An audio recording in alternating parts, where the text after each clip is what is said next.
안녕하세요. 지메입니다. 오늘 제가 감기에 걸려서 목소리가 좀 안 좋습니다. 이 부분 양해 부탁드립니다. 오늘 할 내용은 경매물건 분석 주거 게시판에 있는 엄청난 함정이 숨겨져 있음, 과연 무슨 함정일까? 라는 글에 대해서 보도록 할 텐데요. 제일 먼저 제가 마지막에 쓰였던 글부터 잠깐 봐보면, 경매에서 권리 분석이란 제가 생각하는 내용입니다. 나의 입장보다는 임차인의 입장, 법원의 입장, 근저당권자의 입장에 서서 서로 관찰하고 서로 간의 차이점을 이해하는 것부터 시작을 해야 된다고 생각을 합니다. 저는. 그래서 투자를 해서 돈을 버는 것도 당연히 중요하죠. 중요하지만 저는 이것보다 더 중요한 거는 잠깐의 실수로 가지고 있던 아까운 돈을 날리는 거를 미리 방지하는 게 훨씬 더 중요한 게 아닐까, 그런 생각을 해봅니다. 그래서 지키는 투자가 저는 더 좋은 투자가 아닐까라고 생각을 합니다. 그리고 제가 이제 분석을 하다 보면 당연히 틀릴 수가 있죠. 추측일 뿐이고, 제가 오늘 할 내용도 당연히 추측이고 실제로는 그런 일이 안 일어날 수도 있습니다. 그렇지만 이런 내용들로 인해서 앞으로 다른 물건을 보실 때 또 이런 부분들을 볼 수 있다, 이런 상황들을 생각해 볼 수 있다라는 그런 그런 지식들을 좀 얻으셨으면 하는 바람이 큽니다. 단순하게 이거 지금 이렇게 얘기했는데 알고 보니 아니네 라는 거에만 너무 초점을 맞출 필요가 없다는 거죠. 그래서 내용에 좀 초점을 맞춰 주셨으면 좋겠습니다. 수원에 나와 있는 아파트인데요. 내용을 보겠습니다. 매각 물건 명세서를 살펴보면요, 이게 가장 중요하죠. 매각 물건 명세서가 세입자 안씨가 있습니다. 세입자 안씨는 2012년 9월 4일날 전입신고를 했고요, 9월 4일날 확정일자를 받았습니다. 그런데 최선수의 설정일자 근저당이 9월 10일로 늦죠. 근저당이. 그래서 전입신고가 빠릅니다. 전입신고가 빠름으로 이게 뭐죠? 무슨 세입자죠? 대항력이 있는 세입자가 됩니다. 대항력이 있는 세입자란 낙찰자가 이 세입자가 전액 배당을 받지 못한다면 낙찰자가 배당받지 못하는 나머지 금액에 대해서 인수를 해야 됩니다. 이 물건의 경우는 배당 요구를 하지 않았습니다. 배당 요구를 하지 않았죠. 배당 요구를 하지 않았으므로 낙찰자는 세입자 안씨의 보증금을 전액 인수를 해야 됩니다. 전액 인수라는 뜻은 낙찰 금액이 얼마에 상관없이 플러스 이 보증금이 9,500만 원이 맞다면 9,500만 원을 추가로 지급을 해야 되는 거죠. 즉 쉽게 얘기해서 전세 끼고 집을 산다라는 그런 비슷한 개념처럼 보시면 됩니다. 자, 근데 여기 정보 출처 부분을 보시면 현황조사라고 되어 있습니다. 현황조사라는 거는 현황조사관이 이 물건지에 가서 조사를 했을 때 어떤 내용들이 있다라는 걸 표시를 해주고, 그리고 주민센터 갔을 때 주민센터에 가서 전입신고에 열람을 했을 때 전입신고 내역이 이렇게 있다라는 걸 표시를 해준 내용입니다. 그러면 이게 권리신고가 아닌, 이게 권리신고 현황조사가 돼 있잖아요. 권리신고가 아닌 9,500만 원에 대해서 한 번쯤은 생각을 해봐야 된다는 거죠. 9,500만 원 보증금이 과연 진짜일까? 내가 낙찰받고 갔더니 9,500만 원이 아닌 다른 금액을 내민다면 어떻게 되는 걸까? 이런 생각을 한 번쯤은 해봐야 된다는 거예요. 왜? 권리신고가 아니니까요. 자, 본 내용을 보겠습니다. 국토부 실거래가를 조회해봤습니다. 진정한 세입자인지 확인해 봐야죠. 2012년 9월 달에 전입신고를 했다면 2012년 7월 달에 계약을 했겠죠. 부동산마다 다르겠지만 계약을 하면서 바로 이렇게 실거래 신고를 하는 부동산들이 많이 있습니다. 그 이유는 여러 가지 이유가 있겠지만 이 실거래 신고를 하지 않으면 부동산 책임 소재가 문제가 생기기도 하고요. 또 시간이 지나면 잊어버릴까봐 미리 신고를 하는 부분도 있고요. 이렇게 신고를 함으로 인해서 세입자가 이 계약이 취소되지 않기를 좀 그런 의도도 하는 경우도 있습니다. 물론 변경도 할 수 있고 취소도 할 수 있지만 부동산에서는 이거를 내세워서 이미 신고를 했다라는 식으로 얘기를 하는 거죠. 어쨌든 2012년도에 9,500만 원 1층, 이 물건 1층입니다. 1층 동일하죠? 동일하니까 이거는 이 물건으로 보여줍니다. 실거래 신고가 정확히 돼 있죠? 그러면 9,500만 원은 정상적인 임차인이구나, 정상적인 보증금이구나 라고 생각하고 넘어갈 수도 있습니다. 그러나 하나 생각을 해봐야 됩니다. 제가 생각에는 여기는 큰 함정이 숨겨졌다고 생각을 합니다. 이거를 파악하지 못하고 낙찰받는다면 좀 문제가 되지 않을까 그런 생각을 해봅니다. 이게 진짜 권리 분석할 때 정말 재밌는 내용인 거죠. 어떻게 보면. 자, 그게 왜 그런 걸까요? 자, 세입자의 전입신고는요 2012년 9월 4일인데요 등기부를 봐보면 근저당 설정 날짜는 2015년 9월 10일입니다.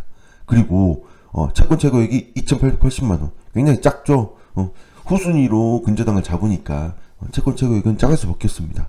그러면 이 생각을 해봐야 됩니다. 만약에 말소기준 권리가 9월 10일 근저당이 되죠. 이 근저당이 말소기준 권리가 되는데 이전에 전입신고를 하고 전입신고가 하고 점유를 했다면 대항력이 있고 그 이후에 이루어진 임대차는 대항력이 없는 거죠. 그래서 세입자 N씨는 대항력이 있는 것입니다. 이거 빠르니까요. 같은 얘기긴 한데 여기서 하나 더 생각해 볼 게 있습니다. 2012년도에 전입한 세입자가 2015년도 근저당 되기 전에 여기 전에 만약에 이 중간에 보통 계약을 할 때 2년 계약을 하죠. 2년 계약 했을 때 중간에 만약에 2014년도에 또다시 어떻게 된 상황이 있었을까요? 이때 만약에 증액을 했다면 어떻게 된 걸까요? 근저당 이전에 증액을 했다면 대항력이 당연히 있죠. 당연히. 왜? 이때 전입신고 이미 돼 있죠. 점유를 하고 있죠. 그래서 말소기준 권리 전보다 증액을 했다면 당연히 증액한 금액도 대항력이 있게 됩니다. 근데 이 문제는 보통 이렇게 증액을 할 때는 부동산을 통하지 않고 소유자와 세입자의 직접 거래를 하는 경우가 굉장히 많습니다. 굉장히. 그럼 직접 거래를 하면 당연히 국토교통부 실거래 올라오나요? 실거래 찾아봤습니다. 없습니다. 없습니다. 1층 물건이 없습니다. 2014년도에. 왜냐면 세입자와 직접 거래를 한다면 실거래 의무가 아직은 없습니다. 이게 또 언젠가는 생길지 모르겠지만 아직은 실거래 의무가 없기 때문에 증액한 거에 대해서는 전혀 나와 있지 않습니다. 그럼 개인 간의 거래가 이렇게 소유자와 임차인이 개인 간의 거래가 이루어졌는데 이것도 대항력이 존재하나요? 물어본다면 당연히 존재합니다. 당연히. 그럼 그거 뭘 보고 믿을 수 있나요? 라고 질문을 하거든요. 단지 낙찰받고 소유자가 갔더니 9,500만 원이 아닌 1억을 주세요 라고 하면 1억을 그냥 주면 되나요? 1억을 인정을 해야 되나요? 만약에 계약서를 가짜로 위조를 해서 만약에 만들었는데도 돈 줘야 되나요? 라고 의문을 가지시는 분들도 있는데요. 그냥 계약서만 보고 주는 건 솔직히 말해서 바보죠. 당연히 확인해봐야죠. 네. 1억 보증금이세요? 네, 알겠습니다. 그러면 9,500만원에서 1억으로 증액을 했을 테니 500만원을 줬겠죠. 그러면 500만원 줬다는 증거 좀 잠깐 보여주세요. 어차피 보증금은 드릴 테니까 500만원 올렸다는 증거를 보여주세요. 그러면 소유자가 임차인이 줬다라는 걸 뭘로 증명을 할까요? 당연히 부동산 계좌 이체 거래 내역을 보여주겠죠. 이렇게 쭉 거래. 이래서 소유자한테 500만원 보냈습니다. 라고. 네, 알겠습니다. 이건 증명이 됐습니다. 라고 해서 이 계약된 날짜와 전입한 이체한 날짜를 비교를 해서 만약 차이가 없다면 맞겠죠. 정상적인 게 맞겠죠. 그러나 현금으로 줬습니다. 라고 얘기할 수도 있습니다. 그럼 뭐라고 얘기하면 될까요? 현금으로 주셨어요? 그럼 그 현금은 어디서 나셨나요? 제가 어디 가서 어디선가 그럼 출금을 하셨을 거잖아요. 그래서 그걸 출금 내역이라도 보여달라고 했는 거죠. 보여주지 않고 제가 그냥 500만 가지고 있다 이걸 줬는데 그러면 어떻게 하면 되는가요? 정말인가요? 그건 제가 믿을 수가 없습니다. 그러면 바로 소송을 걸어야겠죠. 무슨 소송? 이 가짜 500만 원이 증액했다는 걸 가짜라는 소송을 당연히 걸어서 증명을 하지 않으면 이거는 주지 않아도 되게 되는 거죠.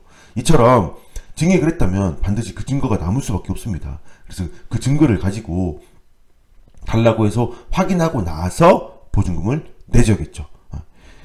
이처럼 그러면 이게 왜 증액에 대해서 고민을 왜 할 필요가 있을까요? 대부분의 사람들은 보증금을 크게 얘기하지 작게 얘기하지 않거든요. 그러면 당연히 9,500만 원으로만 얘기를 했을까 1억일까 고민을 해볼 수 있는데 그 이유가 지금 여기 보면 현황조사 내용을 봐보면요.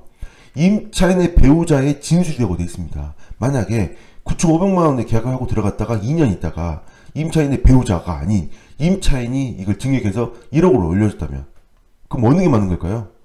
이게 맞는 거겠죠. 임차인의 진술이면 실수도 할 수 있다는 거 충분히.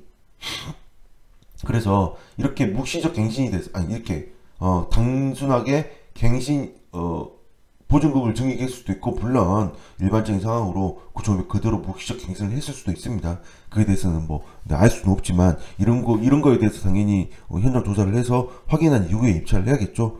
이걸 확인하지 않는 상태라면 입찰하지 않는 게 좋습니다.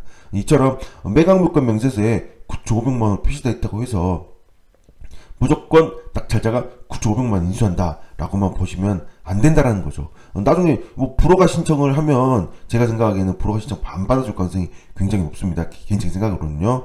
그래서 나중에 이런 거 뭐 법원에서 9조 5백만 원 이렇게 표시된 거 잘못된 게 아니냐라고 주장을 할 수도 있겠지만 이렇게 그건 나중에 주장가서 소송하고 그러느니 처음부터 이런 보증금이 증액할 수 있는 가능성이 처음부터 있겠구나 라는 걸 미리 생각을 하고 접근했다면 이런 일들이 생기지 않았겠죠. 그래서 다시 한번 반복을 드리면 경매에서 권리분석이란 나의 입장보다는 여러 사람의 입장, 임차인 입장, 법원의 입장, 근저당권 입장 등등의 모든 입장들을 고려를 해서 서로 간의 차이점을 이해하는 게 가장 중요하고요. 제가 생각하는 투자는 돈 날리는 걸 방지하는 게, 즉 지키는 투자가 저는 가장 중요한 투자가 아닐까라고 생각합니다. 돈을 당장은 벌지 못해도 내 돈을 까먹지 않는 투자. 저는 그게 제 투자의 1순위가 아닐까. 그래서 이렇게 많은 물건들을 분석을 하고 이런 차이점들을 보게 되는 것 같습니다. 지키는 투자. 여러분들도 너무 하이리스크 하이리턴이라는 단어로만 너무 집중해서 돈 많이 벌 생각도만 하지 마시고 지키는 투자에 좀 더 신중하게 생각을 해보는 게 어떨까 이런 생각을 해보게 됩니다. 네, 오늘 여기까지 하겠습니다. 네, 감사합니다.